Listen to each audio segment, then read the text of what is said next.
اسلام آباد high court نے اسلام آباد لوکل گورنمنٹ ترمیمی آرڈیننس کے خلاف جماعت اسلامی کی درخواست پر وفاق اور الیکشن کمیشن سے جواب طلب کر لیا ہے۔ مزید بات کریں گے ڈان نیوز کے رپورٹر طاہر نصیر سے۔ طاہر، اپڈیٹ کیجیے گا۔ جی دیکھیں، اسلام آباد لوکل گورنمنٹ ترمیمی آرڈیننس 2026 کے خلاف جماعت اسلامی کی درخواست پر سماعت اسلام آباد ہائی کورٹ کے جسٹس محمد اعظم خان نے کی ہے۔ عدالت عالیہ کی جانب سے وفاق اور الیکشن کمیشن کو نوٹس جاری کر کے جواب طلب کر لیا گیا ہے۔ جماعت اسلامی کی جانب سے جو درخواست دائر کی گئی تھی اس میں موقف اپنایا گیا کہ الیکشن کمیشن آف پاکستان نے اسلام آباد میں بلدیاتی انتخابات کا شیڈول جاری کیا۔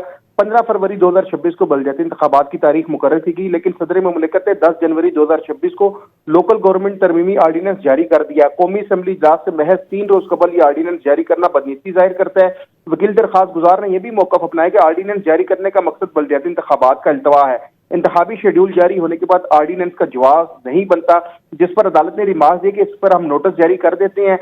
درخواست گزار نے عدالت کو آگاہ کیا کہ پہلے بھی عدالت نے بلدیاتی انتخابات کو حکم دیا لیکن انتخابات نہیں کرائے گئے۔ عدالتی حکم کی خلاف ورزی پر توہین عدالت درخواست دائر کی لیکن کچھ نہیں ہوا، جس پر عدالت نے ریمارک دی کہ فریقین کو سنے بغیر کوئی ہم حکم جاری نہیں کر سکتے۔ تاہم عدالت نے فریقین کو نوٹسز جاری کرتے ہوئے سماعت 27 جنوری تک۔